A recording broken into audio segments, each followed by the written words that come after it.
بسم الله إن الحمد لله نحمده ونستعينه ونستغفره ونعوذ بالله من شرور أنفسنا ومن سيئات أعمالنا من يهده الله فلا مضل له ومن يضلل فلا هادي له وأشهد أن لا إله إلا الله وحده لا شريك له وأشهد أن محمدا عبده ورسوله أما بعد فإن خير الحديث كتاب الله وخير الهدي هدي محمد صلى الله عليه وسلم وشر الأمور محدثاتها وكل محدثة بدعة وكل بدعة ضلالة وكل ضلالة في النار আসসালামু আলাইকুম ওয়া রাহমাতুল্লাহি ওয়া বারাকাতুহু। আমরা যে চ্যাপ্টারটা পড়তেছিলাম, যে বিষয়ে কথা বলতেছিলাম, সেটা ছিল আহলে সুন্নাত জামার অ্যাটিটিউড বা দৃষ্টিভঙ্গি towards those who follow there wings and desires, যারা তার নিজেদের হাওয়া বা মনের কামনা বাসনা এবং উইংস হুজুগ ফলো করে, অ্যান্ড হু ফলো ইনোভেশন, এবং যারা বিদাতের অনুসারী, তাদের ব্যাপারে আমাদের অ্যাটিটিউড কী হবে। এটা পড়তে পড়তে আমরা একটা হাদিস শেষ করে ওই দিনের মতো শেষ করছিলাম। আজকে তারপর থেকে আমরা পড়ব। তো এইখানে এসে এখানে ফুটনোটে অনেক কথা আছে, আমি সেগুলো আর পড়লাম না। অনেক কিছু নিয়ে অনেক ডিটেলস আছে বা বলা আছে। বিদাত, যেমন একটা কথা বলা আছে, যেমন ওসমান রাদিয়াল্লাহু আনহুকে হত্যা করার মাধ্যমে বিদাতের সূচনা হয় এবং এটা ফিতনার সূচনা হয়। এবং কিসের ফিতনা? খাওয়ারিজি যারা, তাদের ফিতনার সূচনা হয়, যেটা আজ পর্যন্ত চলতেছে। এবং এরপরে একের পর এক বিদাত আসছে, নানা ধরনের বিদাত আসছে।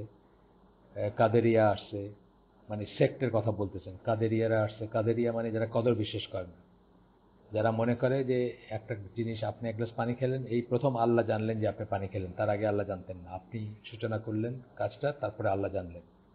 এই ধরনের আর কি, কোনো আল্লাহর আগের প্রায়ের কোনো নলেজ নেই, এই ধরনের জিনিস মনে করে কাদেরিয়ারা। শুনতে মনে হয় যেন এটা কদরে বিশ্বাস করে, তা না, কদর বিশ্বাস করে না।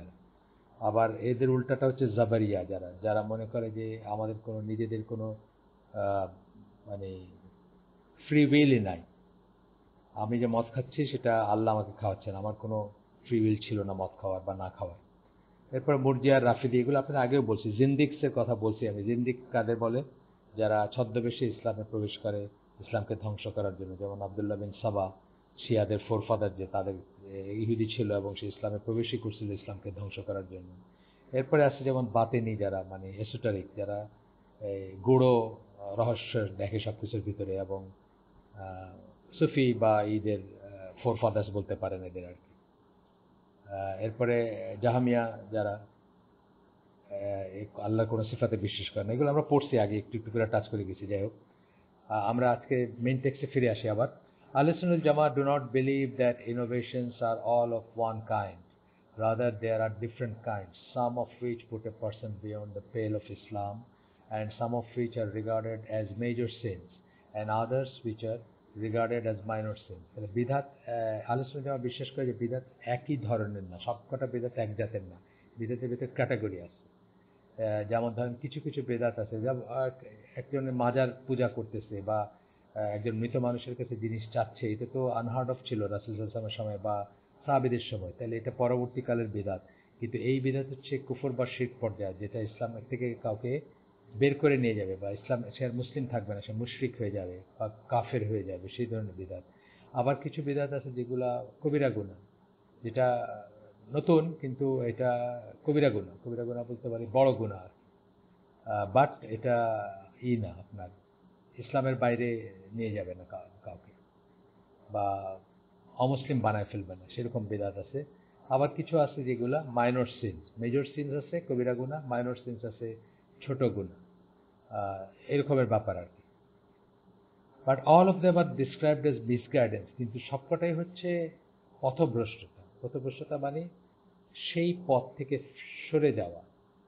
কোন পথ থেকে সরে যাওয়া? যে পথের উপর আল্লাহ রসুল সাল্লাল্লাহু আলাইহি ওয়াসাল্লাম এবং তার সাহাবীরা ছিলেন, সেখান থেকে সরে যাওয়া, ডেভিয়েট করা। They do not regard something that is entirely bidah as being the same as something that is only partially bidah. মানে এন্টায়ারলি বিদাত এবং পার্শিয়ালি বিদাতের ভিতরে তফাৎ করে আর কি, মানে আলোচনার জামা। এন্টায়ারলি বিদাত কিছু হইতে পারে, same as something that is partially বিদাত, মানে আংশিক বিদাত, সেটার সাথে এক মনে করে না। বিদাত as being the same as simple বিদাত, মানে কমপ্লেক্স বিদা এবং সিম্পল বিদা, মানে মোট কথা হচ্ছে যে বিদাতের নানা রকম ক্যাটাগরি আছে। অত্যন্ত ছোট একটা বিদাত হতে পারে যেটার জন্য কাউকে একেবারে করা উচিত না, ত্যাগ করা উচিত না, চেষ্টা করা উচিত তাকে মানে চেঞ্জ করার। আবার এমন বিদাত আছে যেটার জন্য তাকে রিজেক্ট করতে হবে টোটালি, সে মানে তার সাথে মেশা যাবে না বা তার সাথে উঠা বসা করা যাবে না। আচ্ছা, আবার বলতেছে যে they believe that something that is real বিদা is not the same as something innovated that is added to something good, either it itself or in the ruling thereon. এটা কিছুটা আমি যেভাবে কথা বললাম যে কোন একটা জিনিসের মানে ভালো কিছু অ্যাড করা, রিয়েল বিদা, মানে রিয়েল বিদা মানে একদম টোটালি আপনি একটা নতুন জিনিস স্টার্ট করলেন, এটার সাথে এটা এটা আর আগের থেকে একটা জিনিস চলতেছিল তাতে একটু কম বেশি করলেন, সেটা একই না আর কি। এটা তো আমরা এমনিতেই বুঝি যে একদম নাই থেকে একটা জিনিস নিয়ে আসলেন। আর একটা জিনিস হচ্ছে যে আসলটা আছে কিন্তু আপনি এটার সাথে একটু একটু যুক্ত করলেন বা একটু করলেন, একটু কম বেশি করলেন, বেশি করলেন, বা একটু মানে মূলটা আছে বা এটা এক্সিস্ট করে তার সাথে একটু বেশি করলেন। এটা আমরা এমনি বুঝি যে টোটালি একটা জিনিস নাই থেকে আনাটা অনেক বেশি বড় গর্হিত কাজ দেন যেগুলো আছে তার সাথে একটু অ্যাড করা বা একটু যুক্ত করা। The ruling on innovation differ, এই যে বলতেছেন যে বিদাতের ইগুলা ভ্যারি করে। কিছু হচ্ছে কুফর, কিছু হচ্ছে ফিস্ক। ফিস্ক একটা শব্দ আপনারা শুনছেন নিশ্চয়ই, ফুসুক, ফিস্ক বলে। এটা গুনাহ, এটা গুনাহ বা খারাপ কাজ, বিদ্রোহ, এক ধরনের বিদ্রোহী বলা যায় বা আল্লাহ দ্রোহিতা বলা যায়, কিন্তু সেটা কুফরের চেয়ে ছোট। তো বলতেছেন কিছু হচ্ছে ডিসবিলিভ বা কুফর ওই পর্যায়ে, কিছু হচ্ছে ফিস্ক এই পর্যায়ে, খারাপ কাজের পর্যায়ে। Just as the ruling on them vary, so to the ruling on those who do them. যেভাবে আপনার এই সমস্ত জিনিসের উপর যে ফাতাওয়া বা যে রুলিং বা যে নির্ধারণ যদি আমরা বলি, এগুলা কোন পর্যায়ে সেটা যেরকম ভ্যারি করে, তেমনি যারা সেটাতে যুক্ত হয় তাদের ব্যাপারে রুলিং বা ফতোয়াটা ভ্যারি করবে। হ্যান্স আহলুস সুন্নাহ ওয়াল জামাত do not apply single ruling for the people of বিদা। সবাইকে একই ক্যাটাগরিতে নিয়ে এসে একটা রুলিং দেয় না আহলুস সুন্নাহ ওয়াল জামাত। যেমন ধরেন আমরা একটু আগে যেগুলো পড়ছি, যেগুলো কতগুলো নাম পড়লাম না, এর ভিতর মুরজিয়া, রাফেদি, জিন্দিক, এরা কিন্তু সব এক ক্যাটাগরির না। জাহামিয়া, এরা এক ক্যাটাগরি না। এদের কাউকে কাউকে যেমন জিন্দিকদেরকে সবাই এক কথায় বলছেন যে এরা অমুসলিম, কিন্তু ধরেন খারেজিদের ব্যাপারে সরাসরি অমুসলিম বলা হয় না তাদের। এরকমের ডিফারেন্সগুলো আছে। কাউকে কাউকে অমুসলিম বলা হয় কিন্তু কাউকে কাউকে অমুসলিম বলা হয় না। তাহলে এই যে ভ্যারিয়েশনটা আর কি, মানে বিদাতের যুক্তি থেকে সবাই একই ক্যাটাগরিতে এটা না। যাই হোক, এটা নিয়ে অনেক কথা বলছেন এখানে, আমরা সেগুলা অত ডিটেলসে পড়ার দরকার নেই এখন। আমরা একটু আগাই। সায়েন্স, এখানে আমরা দেখব science of those who follow their whims and desires and innovation. আলামত, কি করে বুঝবেন যে মানুষজন বা একটা গোষ্ঠী বা একজন মানুষ সে তার নিজের হাওয়া বা নিজের আপনার নিজের হাওয়া বা নিজের কামনা বাসনা, নিজের উইমস, নিজের হুজুগ অথবা বিদাত ফলো করতেছে, এটা কি করে বুঝবেন বা কি করে করবেন? তো একটা হচ্ছে যে আপনার কিছু কিছু আলামত দেখে আমরা বুঝবো যে তারা এটা করতেছে, এবং সেই আলামতগুলো নিয়ে আমরা এখন আলোচনা করব। আপনি বুঝবেন যে এগুলো করতেছে। তো এক নাম্বার হচ্ছে ignorance of the aims of শরিয়া, division, factionalism and splitting from the main body of Muslims. শরিয়ার এইমস, মাকাসিদ যেগুলো আমরা বলি, মাকসাদ, মাকাসিদ প্লুরাল, শরিয়ার উদ্দেশ্য কি সেটা সম্বন্ধে অজ্ঞ। এখান থেকে অনেক সময় আসে, মানে এই মানুষজন বিদাতে যুক্ত হয়ে যায়। এটা একটাই যে সে দেখবেন যে তাকে জিজ্ঞেস করেন যে এটার উদ্দেশ্য কি, সে সেটা বলতে পারবে না এবং সে সেটা জানে না। যেমন ধরেন ফর এক্সাম্পল একটা উদাহরণ দিচ্ছি আমি যে ইসলাম আপনার আপনার ধন সম্পদ, আপনার জীবন, শরিয়া রাদার, আপনার ধন সম্পদ, আপনার জীবন, আপনার ধন সম্পদ, আপনার দিন, আপনার লিনিয়েজ, বংশ পরিচয় বা লিনিয়েজ এবং আপনার ইন্টেলেক্ট, এগুলাকে এগুলাকে করতে আসে, ধরেন এগুলাকে প্রোটেক্ট করে, এগুলাকে সুরক্ষা করে শরিয়া। এখন ধরেন আপনি যখন তাকলিদ করতেছেন, অর্থাৎ একজন মানুষ, সে পীর অথবা সে সুফি শায়েখ বা কোনো একজন বুজুর্গ, আপনি তাকে অন্ধভাবে অনুকরণ করতেছেন, তাহলে কি আপনি আপনার ইন্টেলেক্ট, আল্লাহ যে আকল দিয়েছিলেন, সেই আকলটাকে ইউজ করলেন না, সেটাকে সুরক্ষা করলেন না, সেটা যত্ন নিলেন না, সেটা প্রপারলি ইউজ করলেন না। এই যে ব্যাপারটা ধরে, এটা একটা শরিয়া বিরুদ্ধ ব্যাপার, মানে এটা যে কোনো বুদ্ধি সম্পন্ন মানুষের জন্য এটা বেমানান। তো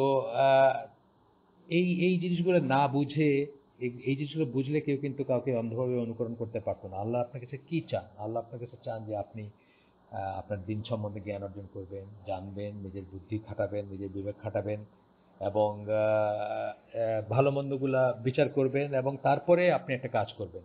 আপনি ব্লাইন্ডলি কারো কাছে আপনার সমস্ত সত্তাকে সঁপে দিলেন, সো এটা এক ধরনের বিদাত, মানে এইখান থেকে আসতেছে। যাই হোক, ignorance of the aims of শরিয়া, মাকাসিদ শরিয়া আপনি জানেন না, এটা হচ্ছে একটাই মানে বিদাতিদের চেনার উপায়, যে সে এই মাকসাদগুলো জানে না, শরিয়ার উদ্দেশ্যগুলো কি সেটা জানে না। ফ্যাকশনালিজম হচ্ছে ধরেন শরিয়া কি চায়? শরিয়া চায় যে সবাই আমরা একতাবদ্ধভাবে আল্লাহর রজ্জু ধারণ করি, একতাভাবে কোরআনকে ধরে রাখি, একতাভাবে সুন্নাহর উপর নিজেদেরকে প্রতিষ্ঠিত করি এবং কোরআন সুন্নাহর উপর সত্যি যদি আমরা নিজেদেরকে সবাই প্রতিষ্ঠিত করতাম, তাহলে দেখতাম কি আমাদের ভিতরে কোনো ভেদাভেদ থাকতো না। ভেদাভেদ কিন্তু তখনই আসতেছে যখন কোরআন সুন্নাহর এগেইনস্টে গিয়া আমাদের একটা ভিউ থাকে, একটা মতামত থাকে। সো এখান থেকে ফ্যাকশনালিজম আসে।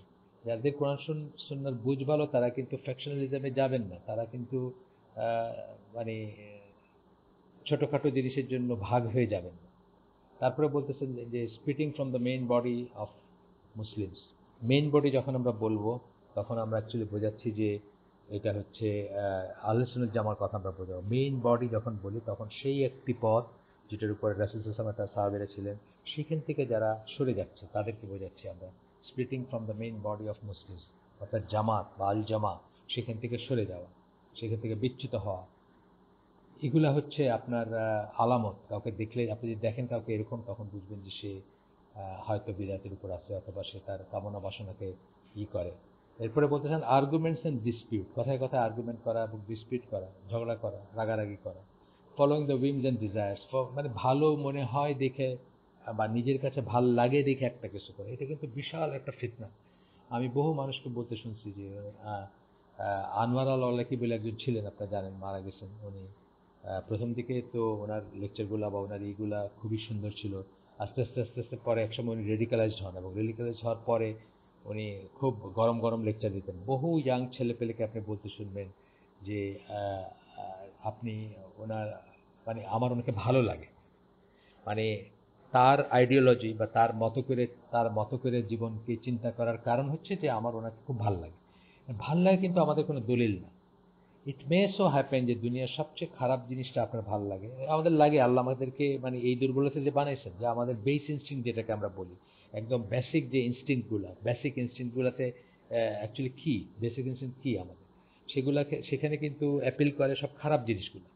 আমি সাধারণত একটা উদাহরণ দিই, খুব সামান্য একটা উদাহরণ দিই, মানে ডেইলি লাইফ থেকে আপনাদেরকেও তো বলছি যে করলা এবং চিরতা, আমরা ছোটবেলা থেকে বড় হয়েছি, আমাদের মায়েরা কত চেষ্টা করছিল আমাদেরকে একটু তিতা খাওয়াইতে, করলা খাওয়াইতে বা চিরতার পানি খাওয়াইতে, যাতে শরীরটা ভালো থাকে, বা এই ধরনের আরো জিনিস, সুস্বাস্থ্যকর যেসব জিনিস বা সুস্বাস্থ্যের জন্য যেসব জিনিস, স্বাস্থ্যকর যেসব জিনিস আমাদের মায়েরাই করছেন। অফকোর্স সেগুলো ভালো, আমলকি খাওয়াইতে বা আরো এরকম জিনিস। আমরা কি সেগুলো পছন্দ করছি? আমরা করিনি। আমরা কিন্তু পছন্দ করছি আমাদের জন্য খারাপ যেগুলো, সেগুলো, সেই তেঁতুলের আচার, রাস্তায় বড়ের আচার অথবা চটপটি বা ফুচকা বা অ্যান্ড সো অন। আমরা খারাপ জিনিসগুলোই পছন্দ করি। তাহলে আমাদের মতো সাধারণ মানুষ কিন্তু আমাদের যেটা ভালো লাগবে সেই ভালো লাগার জিনিসগুলো ইউজুয়ালি ভালো না। আমাদের গান ভাল লাগবে, আমাদের নাচ ভাল লাগবে, আমাদের নাটক ভাল লাগবে, আমাদের সিনেমার ভাল লাগবে, সেগুলো আমাদের জন্য ভালো না। আর যে জিনিসগুলো ভালো, কোরআন পড়া বা সকালে উঠে একটু হাঁটা বা তাড়াতাড়ি রাতে ঘুমানো, ধরেন আমি উদাহরণ দিচ্ছি, খুব রেগুলার একটা লাইফ, রেজিমেন্টেড লাইফ লিড করা, এগুলো আমাদের জন্য ভালো, কিন্তু এগুলো কিন্তু আমাদের ভালো লাগে না। সুতরাং এই ভালো লাগাকে প্রাধান্য দেওয়া, যেটা এই হুইমস অ্যান্ড ডিজায়ার্স আবার আসলো, এটাও কিন্তু বিদাতের একটা একটা লক্ষণ, বা এটার থেকে মানুষ বিদাতে যুক্ত হয়, খেয়াল করার ব্যাপার আছে। সো আমাদের মতো সাধারণ মানুষরা চিন্তা করব যে ভালো লাগা এবং ভালো দুটোর ভিতরে আমরা ডিফারেন্সিয়েট করার চেষ্টা করব, এবং যেটা ভালো সেটাকে আমরা গ্রহণ করার চেষ্টা করব। নিজের ভালো লাগার কাছে নিজেকে বলি দিব না আর কি। অর্থাৎ এই জন্যই আল্লাহ বলছেন, সূরা ফুরকানের একটা আয়াত আমরা বলি মাঝে মাঝে, অনেক সময় বলছি আপনাদের, তুমি কি তাদের দেখছো যারা নিজেদের ডিজায়ার, নিজেদের হাওয়াকে ইলা বানায় নিছে, হাওয়াকেই লর্ড বানায় নিছে, গড বানায় নিছে, এরকম আয়াতটার মানে সারমর্ম আমি বললাম। তো এটা চিন্তার ব্যাপার আছে। Giving precedence to rational thinking over text of sharia, এটাও বিদাতের একটা কারণ। যখন আপনি রেশনালি চিন্তা করবেন, বাংলাদেশটা গ্রুপ আছে, আমি নাম বললাম না, সবাই চিনবেন, যারা যারা যারা কোরআন অনলি অনেকে বলে বা কোরআনিয়ন বলে তাদেরকে, বা তারা হাদিসকে বিবেক বুদ্ধি দিয়ে বিচার করে, বিবেকের ফিল্টার দিয়ে পাস করলে সেটা হাদিস, বিবেকের ফিল্টার দিয়ে পাস পাস করে যদি পাস করে তাহলে সেটা হাদিস, আর যদি সেখান দিয়ে পাস না করে না যায় তাহলে সেই হাদিস মানা যাবে না বা মানে না তারা। তো এটা হচ্ছে একটা কারণ বিদাতের। কারণ আমরা জানি যে হাদিস হাদিস সহি কি না সেটা নিয়ে আপনি তাহকিক করতে পারেন, চিন্তা করতে পারেন, পড়াশোনা করতে পারেন, গবেষণা করতে পারেন, কিন্তু একবার যখন আপনি শিওর হবেন যে এই কথাটা রাসূল সাল্লাল্লাহু আলাইহি ওয়াসাল্লামের মুখ দিয়ে আসছে, সেটা শুনতে যত যত ইরেশনাল লাগুক সেটাই ঠিক, এবং আপনার আপনার আপনার যুক্তি বা আপনার বিবেক দিয়ে আপনি যেটা বুঝতেছেন সেটা ঠিক না। এই জন্য আপনার আকিদার বই যদি পড়েন, বিশেষ করে আল আকিদা তাহাবিয়া, যে বইটার কথা আপনাকে বলছি আগে, যে 105টা পয়েন্টে ইমাম তাহাবি, ওনার নাম ছিল তাহাবি, তাহাবি একটা জায়গার নাম থেকে আসছে, তাহা একটা জায়গা, ওইখান থেকে তাহাবি, যে ইমাম তাহাবি যিনি, উনি 105টা পয়েন্টে কনসলিডেট করছেন আমাদের আকিদার পয়েন্ট, বা কি কি পয়েন্ট আমরা বিশ্বাস করব সেটাকে।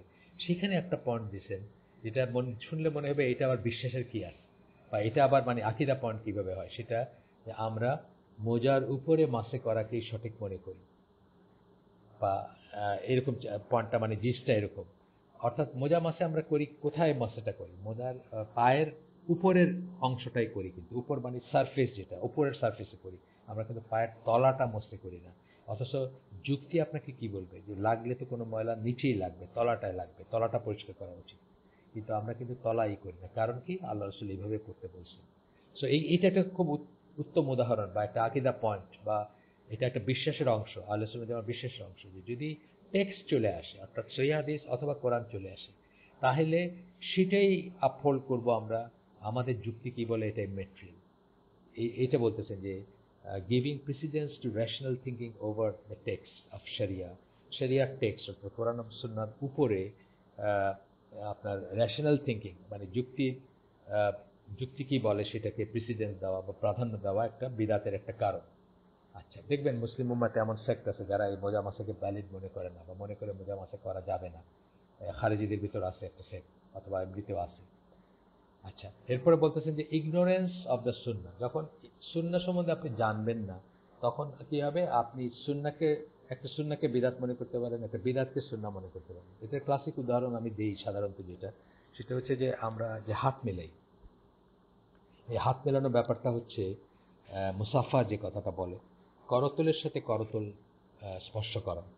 করতলের সাথে করতল স্পর্শ কি দুই হাত দিয়ে করতে পারবেন? আপনি দুই হাত দিয়ে করতে পারবেন না, এক হাত দিয়ে এক হাতের আপনার ডান হাত দিয়ে আরেকজনের ডান হাতের করতলের সাথে করতল স্পর্শ করবেন।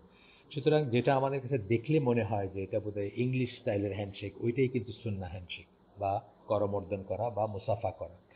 আর যেটা আমাদের দেশে করতে দেখবেন, খুব ভক্তি ভরে দেখবেন যে দুই হাত দিয়ে এক হাতকে ধরে, বা দুই হাত দিয়ে দুই হাতকে ধরে তারপরে ওই বুকে ঠেকায়, আবার চুমু খায়, আবার চোখে ঠেকানো বা মাথায় ঠেকানো, চুপচুপ করা, এটা কিন্তু বিদাত। কিন্তু দেখেন ভক্তির আতিশয্যে অধিকাংশ মানুষ কিন্তু এই বিদাতটাকেই সুন্নাহ মনে করে, আর আপনাকে যদি ওইভাবে হ্যান্ডশেক করতে দেখে তো বলে দেখো কি বেয়াদবের মতো ইংলিশ স্টাইলে হ্যান্ডশেক করতেছে। এটা হচ্ছে যে ignorance of Sunnah, ignorance of the সুন্নাহ। যখন আপনি সুন্নাহ সম্বন্ধে আপনি অজ্ঞ থাকবেন, তখন আপনার সুন্নাহকে বেদাত মনে করতে পারেন, বেদাতকে সুন্নাহ মনে করতে পারেন। সুন্নাহ মনে করেই একটা বেদাতে যুক্ত হতে পারে। যেমন ধরেন আমাদের মসজিদগুলোতে যখন আজান হয় অথবা যখন ইকামত হয়, যখন বলে যে আশহাদু আন্না মুহাম্মাদুর রাসূলুল্লাহ, 90% মানুষ, ঢাকার কথা বলতেছি আমি, 90%, 95 বা 99% মানুষ তখন বলে সাল্লাল্লাহু আলাইহি ওয়াসাল্লাম। এই রাসূল সাল্লাল্লাহু আলাইহি ওয়াসাল্লামের নাম উচ্চারিত হইলে সাধারণ নিয়ম হচ্ছে যে আপনি দরুদ পড়বেন, সাল্লাল্লাহু আলাইহি ওয়াসাল্লাম বলবেন। কিন্তু এই ক্ষেত্রে সুন্নাহ হচ্ছে আশহাদু আন্না মুহাম্মাদুর রাসূলুল্লাহ বলা। কারণ বুখারী এবং মুসলিম দুইটার হাদিসে আসছে যে এটাকে রিপিট করতে বলছেন আল্লাহ রাসূল সাল্লাল্লাহু আলাইহি ওয়াসাল্লাম। সো আপনার আশহাদু আন্না মুহাম্মাদুর রাসূলুল্লাহ যখন আজানের সময় শুনবেন অথবা ইকামার সময় শুনবেন, তখন কিন্তু ইকামতের সময় শুনবেন, তখন আপনি আসলে কি বলবেন? আশহাদু আন্না মুহাম্মাদুর রাসূলুল্লাহ, ওই ফ্রেজটাই আপনি রিপিট করবেন। এখন যে জানে না, সে মনে করতেছে সে যে সাল্লাল্লাহু আলাইহি সাল্লাম বলতেছে এইটাই সুন্নাহ, আর আপনি যদি পাশে দাঁড়ায় আশহাদু আন্না মুহাম্মাদুর রাসূলুল্লাহ বলেন, এটাকে বেদাত মনে করতেছে। তাহলে এটার কারণ হচ্ছে সে সুন্নাহ সম্বন্ধে জ্ঞান নাই দেখে। একজন স্কলার বলছেন, যেমন ধরেন সুন্নাহ পালন করতে হলে তো সুন্নাহ কি সেটা জানতে হবে। ট্রু, এটা সত্যি কথা, সুন্নাহ কি সেটা জানতে হবে। শুধু না জানেন, ধরেন টুপির কথা বলতে, একটি হাদিস পাবেন না যেখানে আল্লাহ রাসূল সাল্লাল্লাহু আলাইহি ওয়াসাল্লাম নির্দেশ দিয়েছেন যে টুপি পরেন বা মাথা ঢেকে নামাজ পড়েন। একটি হাদিস পাবেন না টুপি পড়তে বলছেন, পাগড়ি করতে বলছেন বা এই ধরনের কিছু বলছেন। অথচ এইটাকে কি সাংঘাতিক প্রাধান্য দিবে, মানে আমাদের এখানে মনে করবে, আপনার দিকে তাড়া করে তাকাবে যে সে যেটা বলেন নাই সেটাকেই প্রাধান্য দিচ্ছে বেশি। অথচ যে জিনিসটা মানে ইম্পারেটিভ বা অর্ডার দিয়ে বলছেন, সেই জিনিসটাকে প্রাধান্য দিচ্ছে না। একদিন আমরা একটা জায়গায় গেছিলাম, ওই দোহারে, আমাদের এক দিনী ভাই তার গ্রামের মসজিদে নিয়ে গেছিলেন, আকরামুজ্জামান ভাই ছিলেন আমাদের সাথে। তো ওইখানে আমাদের ওই ওনার মসজিদের ইমামটা বিদাতি অফকোর্স, এবং তাকে কিছু জিনিস বোঝাইতে কথা হচ্ছিল। তো ওই ওই ওই মজলিসটা বা ওই সিটিংটা হলো মসজিদের ভিতরে।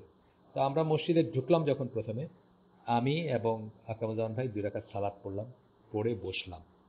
আর আর সবাই এমনি বসে গেল, ওই ইমাম সহ আর কি।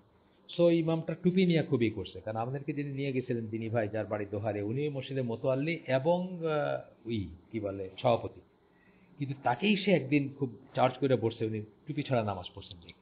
এবং এইটা নিয়ে তাকে বোঝানোর একটা চেষ্টা চলতেছে যে ইট ইজ ওকে, টুপি দিচ্ছেন আপনি, কিন্তু এটাকে যে মাস্ট মনে করা হয় সেটা আরেক ধরনের বাড়াবাড়ি, বা সেটা ইটসেলফ একটা বিদাতে পরিণত হবে যদি আপনি মনে করেন যে টুপি ছাড়া নামাজ হয় না বা টুপি এটা পড়তেই হবে। তো এরই একটা পর্যায়ে আমি বললাম তাদেরকে যে আকরামুজ্জামান ভাই বললেন যে একটা হাদিস নাই এই মর্মে যে টুপি পরার কথা, কাউলি হাদিস রাসূলুল্লাহ সাল্লাল্লাহু আলাইহি ওয়াসাল্লাম বলছেন যে টুপি পরো নামাজের জন্য ভাই। তখন আমি বললাম যে দেখেন, আপনি এটার জন্য কত বড় একটা সভা বসায় ফেলছেন, এই ইমাম সাহেবরে বললাম। অথচ যেটা খুতবা থামায় রাসূল সাল্লাল্লাহু আলাইহি ওয়াসাল্লাম জুমার খুতবায় ছিলেন, খুতবা থামায় একজন সাহাবী এসে বসে পড়ছিলেন, তাকে বললেন তুমি বসে পড়লে যে, তুমি দাঁড়ায় 2 রাকাত নামাজ পড়ো তারপরে বসো। এটা ইম্পারেটিভ। একজন মানুষও কিন্তু ওই যারা ওই মজলিসে ছিল, আমরা 2 জন ছাড়া বাকিরা কিন্তু কেউ এই নামাজটা পড়লো না, বসে গেল। তখন আকরাম ভাই বললেন যে দেখেন, যেটা ইম্পারেটিভ সেটার আপনার কাছে ইম্পর্টেন্স নেই, অথচ যেটা বলেন নাই, যেটা একটা আদত ছিল আরবের লোকরা মাথা ঢেকে রাখতো, সেইটাকে আপনি নিয়ে এসে সেটাকে একটা পয়েন্ট বানাচ্ছেন। এটা হচ্ছে অজ্ঞতার কারণে। কারণ সুন্নাহ কাকে বলে, সুন্নাহর ভিতরে প্রায়োরিটি কোনটা বেশি, কোনটা আদতের সুন্নাহ, কোনটা আপনার ইবাদতের সুন্নাহ, এগুলো জানার ব্যাপার আছে। সে না জানলেই কিন্তু সে বিদাতে যুক্ত হবে এবং সুন্নাহকে বিদাত মনে করবে এবং বিদাতকে সুন্নাহ মনে করবে। আচ্ছা, আরও একটা কারণ হচ্ছে বিদাতে যুক্ত হওয়ার, discussion of the ambiguous text of the কোরআন।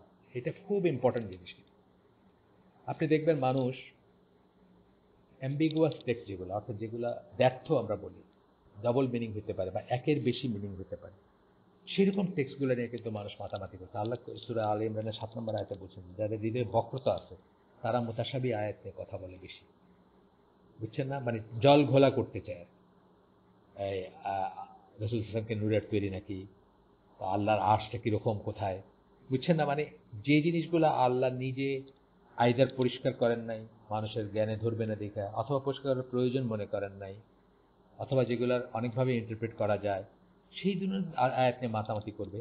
কিন্তু মুহকামাত আয়াত যেগুলা কোরআনের জিস্ট বা সেন্ট্রাল কোর জিনিস যেগুলা, সেগুলাকে কিন্তু তারা করবে না। দেখবেন যে এই সুফিদের এই অভ্যাসটা আছে, যারা পীর ফকির, তারা রাসূল হাসানকে নূরের তৈরি, তার কি ছায়া হইতো, ছায়া পড়তো, মানে এই ধরনের জিনিসগুলাতেই তারা আছে, যেগুলা এম্বিগুয়াস টেক্সট থেকে তারা বের করে করে নিজেরা আবিষ্কার করে। অথচ খুব ক্লিন যেটা আছে, যেটা যেখানে আল্লাহ রাসূল বলতেছেন যে আমি তোমাদের মতোই মানুষ, আমার কাছে ওয়াহি আসে। আমি তোমাদের মতোই মানুষ, আমার কাছে ওয়াহি আসে। কোরআনে একাধিক আসে আমার কাছে, আমি স্পেশাল এখানেই যে আমার কাছে ওয়াহি আসে, আর কিছু না। আর সবকিছুতে আমি তোমাদের মতোই মানুষ। আমি ভবিষ্যৎ জানি না, যদি জানতাম আমার কোনো ক্ষতি হতো না, মানে আমার উপর কোনো হার্ম আসতো না যদি আমি জানতাম। আমি কোনো ভবিষ্যৎ জানি না। এইগুলো একদম স্পষ্ট টেক্সট, কোনো রকম অ্যাম্বিগুইটি নেই। এইগুলোকে কিন্তু তারা পাশ কাটায়, দেখবেন যে ওই বক্রতা, আল্লাহ যেভাবে বলছেন তাদের বক্রতা আছে মনে, সেই জন্য তারা কিন্তু মুতাশাবি আয়াতগুলা বা আহ, যে আয়াতের একাধিক মিনিং হয়, বা যেগুলো আপনার কি বলবো অ্যাম্বিগুয়াস কিছুটা, মানে সরাসরি মিনিংয়ে যাওয়া যায় না, সেই সমস্ত আয়াত নিয়ে তারা নাড়াচাড়া করে। এরপরে বলতেছেন যে এক্সাজারেটেড ভেনারেশন অফ সার্টেন পার্সোনালিটি, মানুষকে শ্রদ্ধা করব, গুণ অনুযায়ী শ্রদ্ধা করব, বাবাকে শ্রদ্ধা করব, মাকে শ্রদ্ধা করব, টিচারকে শ্রদ্ধা করবো, অ্যান্ড সো অন। বড়দের শ্রদ্ধা করব, ইন জেনারেল সম্মান করব, ছোটদেরকে স্নেহ করব। কিন্তু দেখা যাচ্ছে যে এক্সাজারেটেড ভ্যানারেশন, কিছু কিছু মানুষকে এমন ভ্যানারেট করতে, এমনভাবে তাদেরকে করতেছে, যেমন এমনভাবে তাদেরকে শ্রদ্ধা করতেছে বা সম্মান করতেছে, যে এখান থেকে এটা বেদাতে পরিণত হচ্ছে। যেমন ধরেন আলী রাদিয়াল্লাহু আনহু যে শুরু, শিয়ারা যেভাবে তাকে ভেনারেট করছে, কোনো কোনো শিয়া তাকে গড ইনকার্নেট মনে করছে, অর্থাৎ হুলুল যেটাকে আমরা বলি, রক্ত মাংসে অবতার, হিন্দুদের যেরকম আছে সেরকম অবতার মনে করছে আলী রাদিয়াল্লাহু আনহুকে। এবং সেখান থেকে কত বেদাতের সৃষ্টি দেখতেই পাচ্ছেন আপনারা, যে সিরিয়ার যে রাষ্ট্রযন্ত্র যারা আছে, আলেভার্ট শিয়া, তারা আলী রাদিয়াল্লাহুকে গড মনে করে বা গড ইনকার্নেট মনে করে, নজবিল্লা। তো এইরকম জিনিসগুলো আসছে, যে এক্সাজারেট, মানে কাউকে বেশি শ্রদ্ধা করে। এই জন্য আমাদের আল্লাহ সাহাবিদেরকে দাঁড়াইতে না করছে, তোমরা আমাকে, আমার জন্য আমাকে বেশি শ্রদ্ধা করো না, অন্যরা আহলে কিতাবরা এই বেশি শ্রদ্ধা করে ধ্বংস হয়ে গেছে বা পথভ্রষ্ট হয়েছে, তোমরা আমাকে বেশি শ্রদ্ধা করো না, আমি ঢুকলে তোমাদের দাঁড়ানোর দরকার নেই। এবং এটা একটা সুন্নাহ, আমাদের স্কুলে আমরা আমরা এটা এটা শিক্ষা দিই। আমাদের স্কুলে বাচ্চারা দেখবেন, টিচারের সাথে যদি আপনি কোনোদিন যান, দেখবেন যে তারা দাঁড়াচ্ছে না, কারণ আমরা সেটা শিক্ষা দিচ্ছি যে আল্লাহ রসুল না করছে, দাঁড়ানোর দরকার নেই। এবং সালাম করবেন টিচার, তোমরা করবা না, তোমরাও সালামের উত্তর দিবা, সালাম করে ঢুকবেন টিচার, যেটা সুন্নাহ।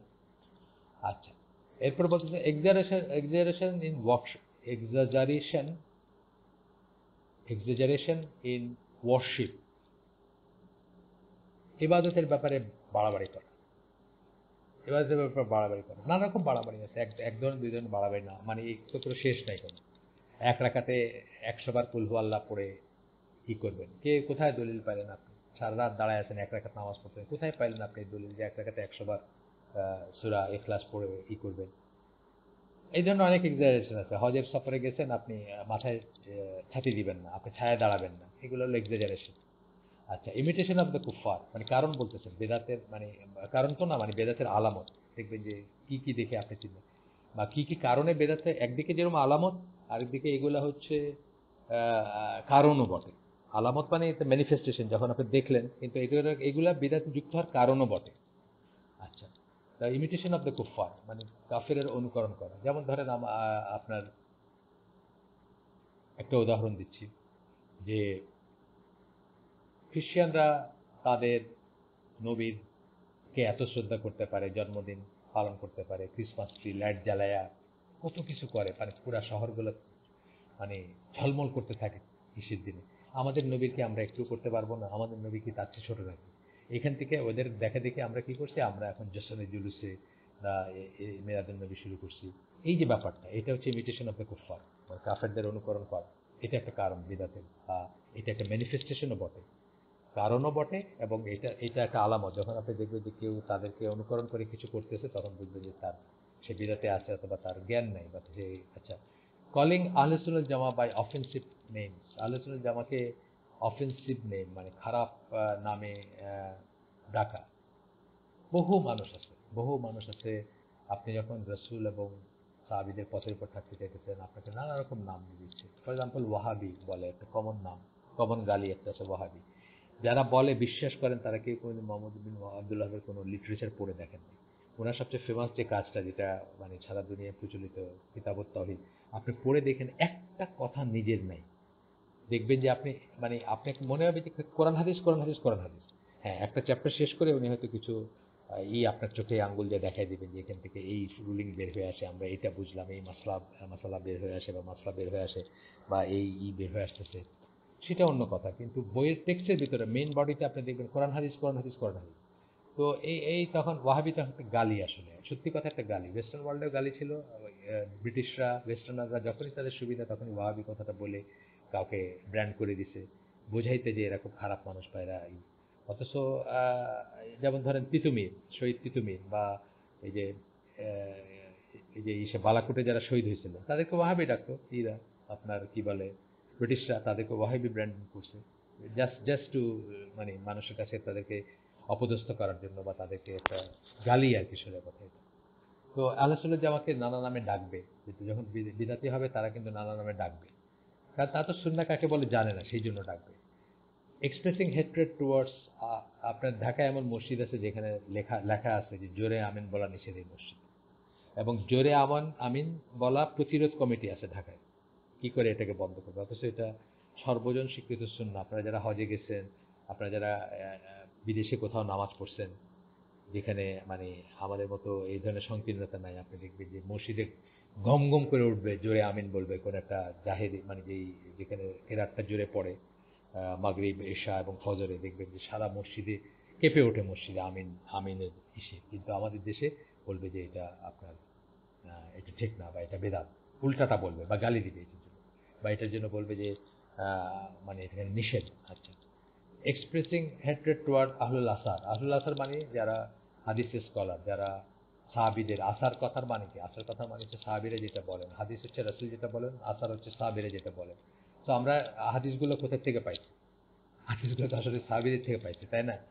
সাহাবিদের থেকে পাইছি, এবং সাহাবিরা নিজেদেরও কথা আছে। তো এইগুলাকে যারা সাহাবিদের থেকে দিন নেয় তাদেরকে আহলুল আসার বলা হয়, তাদেরকে খারাপ নামে তারা ডাকবে অথবা গালি দিবে বা ঘৃণা প্রকাশ করবে। Enmity and disrespect towards those who transmitted the reports of the prophet সাল্লাল্লাহু আলাইহি ওয়াসাল্লাম। ওই যে যাদের কাছ থেকে রাসূল সাল্লাল্লাহু আলাইহি ওয়াসাল্লাম এর বাণীগুলা, রাসূল সাল্লাল্লাহু আলাইহি কথাগুলা যারা ট্রান্সমিট করছেন, যারা রাবি, তাদেরকে ডিসরেসপেক্ট করা, তাদেরকে শত্রু মনে করা, তাদেরকে অবজ্ঞা করা, তাদেরকে অসম্মান করা। আপনি এটা সব সাইডে আছে, কনজারভেটিভ সাইডেও আছে, আবার লেফট সাইডেও আছে। কনজারভেটিভ বলতেছি আমি যে যারা আপনার একেবারে কুপমণ্ডক, যারা নিজের বাইরে কিছু জানে না, সেই রকমের সনাতনপন্থী বা ট্র্যাডিশনাল আলেম যারা, তারাও দেখবেন এদেরকে ডিসরেসপেক্ট করেন, মানে হাদিসের দিকে। আমি একদিন একজনের সাথে বসছিলাম, উনি বাংলাদেশের একটা একটা কি বলবো পলিটিক্যাল, রিলিজিও পলিটিক্যাল গোষ্ঠীর আমির। তো উনি বলতেছেন যে ইমানের স্টেটমেন্ট হচ্ছে, এই বেশ কয়েক বছর আগে, 10 বছর আগের কথা হয়তো, ইমানের স্টেটমেন্ট হচ্ছে রব্বুন আল্লাহ, মানে আল্লাহ আমাদের রব। এটা হচ্ছে ফেইথের স্টেটমেন্ট, ইমানের স্টেটমেন্ট, মানে ইমানের প্রকাশের ইজহার, যেটাকে আমরা বলি শাহাদার মতো আর কি জিনিস।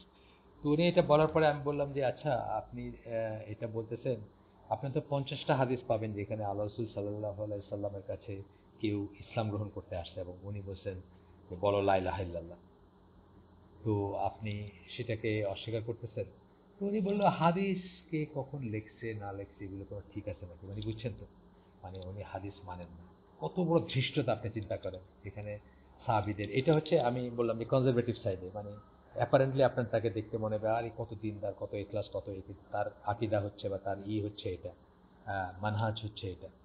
আর অন্য সাইডে আমি পড়ছি যে মরক্কো, মরক্কো বর্ন, মরক্কো অরিজিনের ছিলেন, মারা গেছেন, আপনার বার্কলির টিচার ছিলেন উনি। তো ওই মহিলা ধরেন আপনার ফেমিনিস্ট ছিলেন। উনি যেমন আপনার ইসেকে, এই যে কি বলে আপনার আবু হুরায়রা রাদিয়াল্লাহু আনহু, আবু বাকরা, ওনাদেরকে খুব তুচ্ছ-তাচ্ছিল্য করছেন যে এনারা হাদিসই করছেন, এনারা কিরকম মানুষ ছিলেন বা এই ছিলেন, নজবিল্লাহ। মানে এই জিনিসটা বলতেছে, এটা কখনোই এই বিদআতের লোকরা করবে এটা, বা আহলে সুন্নাত জামার বা আহলে সুন্নাত ওয়াল জামার অনুসারী যারা, তারা কোনোদিন এটা করবে না। আচ্ছা, তারপরে হচ্ছে আপনার ফাতেমা মেরনিসি ওনার নাম, যদি আপনারা দেখতে চান, আমি ওনার 2-3টা বই পড়ছি। উনি অল্প দিন হয় মারা গেছেন, হয়তো বছর 7-8 হবে। বার্কলির টিচার ছিলেন, একের বেপর্দা মহিলা, খোলা মাথা, মানে গাউন পরা, স্কার্ট পরা, হোয়াট এভার। উনি বলতেছেন যে হাদিস, এই যে মানে যেহেতু আবু বাকরা বা আবু হুরায়রা রাদিয়াল্লাহু আনহুর বর্ণনার কিছু হাদিস মেয়েদের অসুবিধা হয়, তার মতো মেয়েদের, সুতরাং উনি বলতেছেন যে ওনাদের তো এরকম, ওনারা কি ধরনের মানুষ ছিল, ওনাদের কথা দিয়া মানে ইত্যাদি ইত্যাদি, নজবিল্লা, তাদের তাদের চরিত্র হনন করা যেটাকে বলে।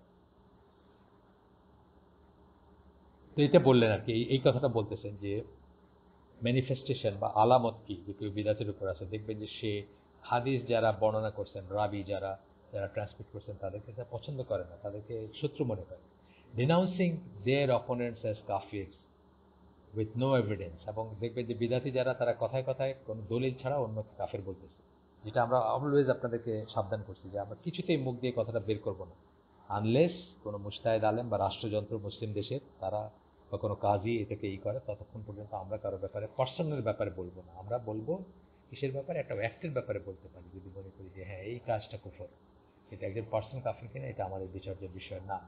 Seeking the help of those in authority against the people of truth,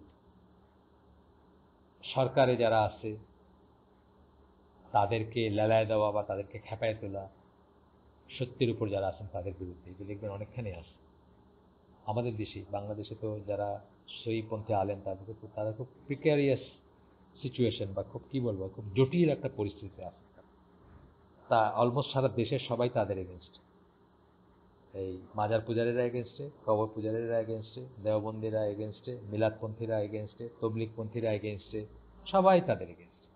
বরং তাদেরকে একটা ব্র্যান্ড দিয়ে দিল ওয়াহাবি বা লামাজহাবি বা আহলে হাদিস বা একটা কিছু বললো তাদের এগেনস্টে। এবং তারা কি করে, তারা রীতিমতো কমপ্লেন করছে, চিটাগাঙ্গের ডিসির কাছে রীতিমতো কমপ্লেন করছে এইসব এগেনস্টে, এই লামাজাবিদের এগেনস্টে, আহলে সুন্নতের আহলে সুন্নাত জামার এগেনস্টে। চিটাগাঙ্গে আবার একটা সেক্ট আছে আহলে সুন্নাত, সেটা হলো চরম কবর মাজার পূজারি ই দিয়ে, কিন্তু নিজেদেরকে তারা এই নামে ডাকে, আহলে সুন্নাত বলে। সেটার কথা আমি বলতেছি না, আমি আহলে সুন্নাত ওয়াল জামা জেনেরিক ভাবে এতদিন ধরে আমরা যেটা শিখছি যে আল্লাহ রসুলের সাহাবী এবং আল্লাহ রসুল যে পথের উপর ছিলেন সেই পথের উপর যারা থাকতে চাচ্ছে সেই আহলে সুন্নাহর কথা আমি বলতেছি। তো তাদের এগেনস্টে চিটঙ্গের ডিসিকে বা আরও নানা জায়গায় যারা অ্যাডমিনিস্ট্রেশনে আছে তাদেরকে খেপায় তোলা, তাদেরকে লেলায় দেওয়া বা তাদেরকে বলা যে এরা এরকম, এরা জঙ্গি, এরা এটা, এরা ওইটা, এই বুকে হাত রেখে যারা নামাজ পড়ে, যারা আবেন বলে জোরে, যারা রাফেদিন করে ইত্যাদি, এগুলো আমাদের দেশে খুবই র্যাম্পেন্ট। তো আমরা আজকে এখানে শেষ করে দিই, বড় হয়ে যাচ্ছে, হয়ে গেছে অলরেডি বড়। সুবহানাকা আল্লাহুম্মা ওয়া বিহামদিকা আশহাদু আল্লা ইলাহা ইল্লা আনতা আস্তাগফিরুকা ওয়া আতুবু ইলাইক। রোজার মাসে আসলে খুব রেগুলার রেকর্ডিং করাটা খুব ডিফিকাল্ট, কিছু কিছু দেরি হতে পারে আমার বা দেরি হয়, আপনারা নিজ গুণে ক্ষমা করবেন সেটা। আমরা যে শুনলাম তবে তো ভালো কিছু শুনে থাকলে সমস্ত প্রশংসা আল্লাহর, এবং খারাপ কিছু শুনে থাকলে সমস্ত ব্যর্থতা আমার, এবং সেটা শয়তানের তরফ থেকে। ভালো যা শুনলাম তার উপর আমল করার তৌফিক দেন আল্লাহ, এবং সত্যকে বুকটাকে আল্লাহ যেন প্রশস্ত রাখেন, খোলা রাখেন অন্তরটাকে, যাতে সেখানে আমরা সত্য প্রবেশ করতে দেই বা প্রবেশ করে। আমাদের অসুবিধা হইল দেখে কোনো একটা জিনিসকে অসত্য মনে করা বা রিজেক্ট করার মানে মহাপাপ থেকে আল্লাহ যেন আমাদেরকে মুক্ত রাখেন। আসসালামু আলাইকুম রহমতুল্লাহি ওয়া বারাকাতুহু।